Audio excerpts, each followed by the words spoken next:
सुनलाम दुजोन एक जन छोटा दज्जाल निकला है, उसका नाम है बागेश्वर धाम बाबा। से एक वक्तव्य बोलছে मेरे सनातनी भाई अपने घर में तमंचा रखो, हथियार रखो। सारे सनातनी भाई अपने घर में हथियार मौजूद करो। किसके लिए? मुसलमान को मारने के लिए। আর একজন আছে বিজেপির এমপি, কিছুদিন আগে দেখছিলাম তার ক্যান্সার হয়েছে। পগগানা কি নাম মেয়েটা, কি বুঝলেন, গেরুয়াধারী। সে কিছুদিন আগে দেখছিলাম গরুর মুত পান করছিল। এটা আমাদের খুব কষ্ট দেশের জন্য। যারা ডাক্তার মাস্টার আছে, আমার হিন্দু ভাইদের যারা বড় বড় শিক্ষিত লোক আছে, তারাও হাসে। কেন গায়ের যখন বাছুর হয়, সে বাছুরও জানে আমাকে মুত খাওয়া চলবে না, আমাকে দুধটাই পান করতে হবে। কিন্তু এরা মুত পান করে মানুষ হয়ে, ওটা আলাদা জিনিস।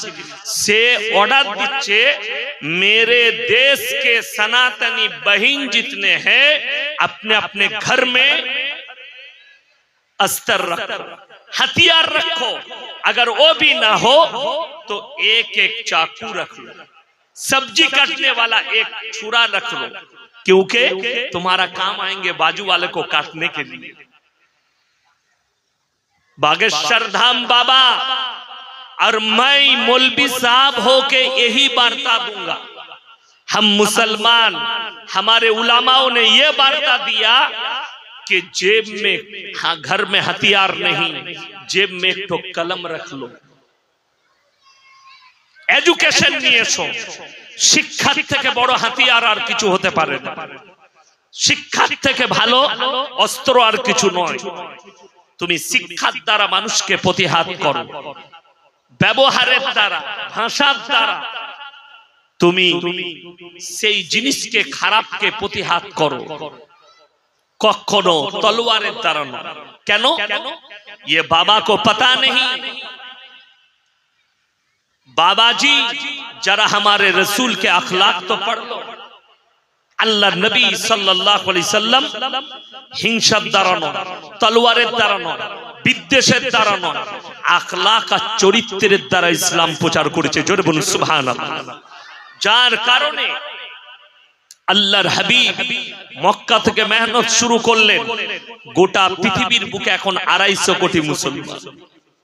আল্লাহর হাবিবকে দাওয়াত, আল্লাহ নবীর যে দাওয়াত ছিল ইসলামের প্রচার, এটা বেঈমান কাফেররা শত চেষ্টা করেও রুখতে পারেনি। কেন? নবীজি তলোয়ারের দ্বারা, হিংসার দ্বারা দিন প্রচার করেননি ইসলাম, বরঞ্চ তিনি আখলাক আর চরিত্রের দ্বারা প্রচার করেছেন। একটা রিওয়ায়েতে আছে নবীজি সাল্লাল্লাহু আলাইহি সাল্লাম কাবা ঘরের ভেতরে কোরআন পড়ছে। বেঈমান কাফেররা বাইরে তাবলীগ শুরু করেছে।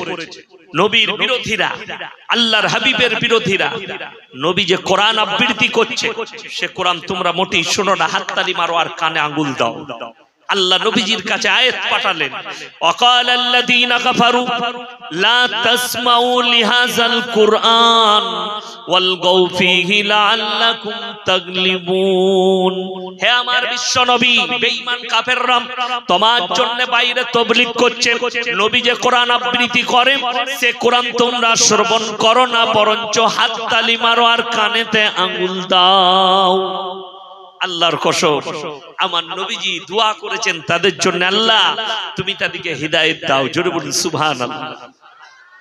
আর যদি এটা বলা হয় ইয়াসিন সাহেবের বয়ান হচ্ছে, স্টেজের পেছনে যদি কেউ বলে এর বয়ান শোনা যাবে না, এই পাড়ার ছেলেরা তাকে লাঠি নিয়ে মারবে। ঠিক বললাম না ভুল বললাম?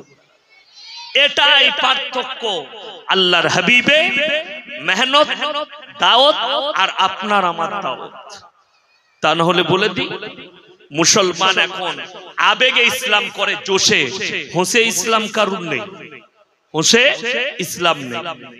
আমি সেদিনে হাওড়া জেলায় বলেছি, একজন গুটকাখোর মৌলবি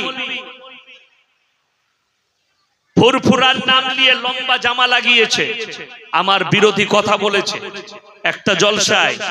এই মৌলবি বলেছে জুলুস বার করা যাবে না, এই মৌলবি বলেছে ঈদে মিলাদুন নবীর জুলুস বার করা যাবে না। আমি বর্ধমান টাউনে বুক চাবড়িয়ে বলে যাচ্ছি, যদি আপনাদেরও হিম্মত থাকে যে কোনো বর্ধমান টাউনের মৌলবীকে বশ করার, কেউ যদি বলে দেয় ডিজে বাজিয়ে বর্ধমান টাউনে জুলুস পার করা যাবে, সেই মৌলবীর জুতো পাই স্টেজ আমি পড়ে যাব, মালা পড়ে যাব সেই মৌলবী। একটা হাদিসে দেখাতে পারবেন চারজন নবীর সাহাবী, নবীজির চারজন খলিফা, আমিরুল মুমিনিন উমর ফারুক রাদিয়াল্লাহু তাআলা আনহু, হযরত আবু বকর, হযরত উসমান গনি, হযরত আলী, এরা নিজের জিন্দেগিতে, আমি বলে যাচ্ছি আল্লাহর কসম, এদের থেকে বেশি মহব্বত পৃথিবীর কোন উলামা ওলিয়াও করতে পারবে না নবীজিকে। ঠিক কিনা কথা বলে? এদের থেকে বড় মহব্বত আর কারো হতে পারে না। যে সাহাবীর জন্য নবীজি বলেছেন, আমার পরে যদি আল্লাহ নবুয়তের দরজা খুলে রাখতেন তো সর্বপ্রথম আল্লাহ তাআলা হযরত উমরকে নবুয়ত দান করতেন। জোরে বলুন সুবহানাল্লাহ। জিজ্ঞেস করো, সকাল 10টায় বেরিয়েছে ডিজে নিয়ে, বর্তমান টাউনে র্যালি করছে, নবীর মহব্বতে হাতেতে কলমা লেখা ঝান্ডা, কিন্তু হারাম করে এক ওয়াক্তের নামাজ পড়েন। আর বুখারী শরীফের রওয়ায়েতে আছে, যার নামাজ নেই তার ইসলাম নেই। জোরে বলুন সুবহানাল্লাহ। তা এদের ইসলাম আছে, এরা বলছে হাম আশিকে রাসূল হ্যাঁ। এই কথা তো গুটকাখোর মৌলবীর কথা, যার সিন্নি খেয়ে যার পেট ভরে, লোকের ঘরে মিলাদ করে যার পেট ভরে, লোকের মাজারের মাল খেয়ে যাদের পেট ভরে, এই মৌলবীরা ফতোয়া দিবে যে ঝান্ডা নিয়ে বের হ, কেন? সে নাজরানা পাবে, খেতে পাবে, সিন্নি খেতে পাবে। এদের নাম রেখেছি আমি গুটকাখোর আর জিলাপি হুজুর। জিলাপি খায়, মিলাদ পড়ি, রাগ হবে। শুনেলেন আমি শওকতের বেটা চ্যালেঞ্জ ছুড়ে বলে গেলাম, ওই রকম একটা মৌলবীকে এখানে স্টেজে জোগাড় করুন, আমি এখনো আছি 2 ঘন্টা 8টা পর্যন্ত, নিয়ে আসুন। যদি আপনার জানা মতে থাকে কোন বাপের বেটা মৌলবীকে, যে বলে দিবে জুলুস বার করা যায়। গুটকাখোররা কি বলছে জানেন? হুজুর নিষেধ কোথায় আছে? একটা ছেলে ফোন করে বলছে জুলুস বার করা যাবে না নবীর মহব্বতে, হাদিসে কোরআনে নিষেধ কোথায় আছে? আমার কাছে উত্তর আছে, আমি তো বার করতে পারবো না, আনোয়ার ভাইও পারবে না, এরাও পারবে না, কোনো মৌলবী বার করতে পারবে না হাদিসে নিষেধ কোথায় আছে। উদাহরণ দিচ্ছি, এশার নামাজ, ফরজ নামাজ ক রাকাত? তাড়াতাড়ি বলুন, জোরে বলুন। ক রাকাত? 4 রাকাত। আমি ইয়াসিন বলে যাচ্ছি, কাল থেকে 6 রাকাত পড়বেন। আপনারা কি জিজ্ঞেস করবেন আমাকে? কথা বলেন, উত্তর কি দিবেন? আমার কাছে হাদিস কোরআনের দলিল দেন, বলবেন না? বলবেন না? আমি যদি বলি নিষেধ কোথায় আছে দেখা, খুঁজে পাবে এই মৌলবীরা? এরা পাগল হয়ে যাবে। হাদিসে নাই, তা থাকবে কি করে? এই যে জায়গাটাই জলসা হচ্ছে, আমি যদি বলি এই জায়গাটা আমার বাপের, কি চাইবেন? কথা বলে, দলিল, দলিল চাইবেন। আমি যদি বলি আমার বাপের নয়, ওই দলিলটা দেখা, তো আমাকে পাগল বলবেন না? বলবেন না? পাগল বলবেন। তো যে বলছে জুলুস বার করা যাবে, তাকে দলিল দিতে হবে। নাই দলিল, নাই বলি তো নায়ের দলিল নাই, থাকলে তো নায়ের দলিল থাকতো। হ্যাঁ না না, জায়গা আমার নয় বলি তো আমার কাছে দলিল নেই। যার জায়গা সে কি করে দলিল দিতে পারবে যে ইয়াসিনের নয় এই নামে দলিল আছে? ওই জন্য ভাবনা চিন্তার বিষয় আছে। যারা বলছে ভেবে চিন্তে বলবেন, বুঝে বলবেন। যদি বলেন কি আল্লাহর হাবিব সাল্লাল্লাহু আলাইহি সাল্লাম 12ই রবিউল আউয়াল রোজা রাখলেন, জোরে বলুন সুবহানাল্লাহ। সাহাবীরা বললেন ইয়া রাসূলুল্লাহ, আজকের দিনে আপনি রোজা রেখেছেন?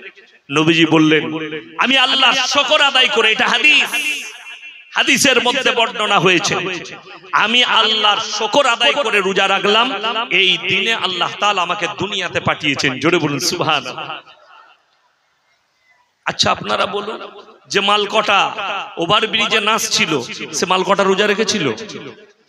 যে মালকটা রাস্তায় নাচছিল, এরা রোজা রেখেছে? একজনা রোজা তো দূরের কথা, হারাম করা নামাজ পর্যন্ত পড়ে, গাঁজা খায়, গুটকা খায়, মদ খায়। সেই দিনে লোককে দেখাবো হাম আশিকে রসুলে, সালা বর্ধমানের হিন্দু ভাইরা দেখে বলবে সালা নবীকে মহব্বত করে বটে। পাগল বলবে তোমাদেরকে, আসতো পাগল। দ্বিতীয় নম্বর, এই জিলাপি হুজুররাই বলছে, গুটকাখোররাই বলছে যেদিনে নবীজির জন্ম সেদিনই নবীজির মৃত্যু দিবস। যদি একদিনে হয় তোমার ঘরে তোমার ছেলের যদি জন্ম হয় আর তোর মা মারা যায়, খুশি করবি না মৃত্যু দিবস পালন করবি? আমাকে আগে জানা। ঠিক কিনা কথা বলে? যদি ঘরেতে বাচ্চা পয়দা হয়, খবর আসে যে আমার বেটা পয়দা হলো, আবার খবর এলো, আমি যখন মিষ্টি নিয়ে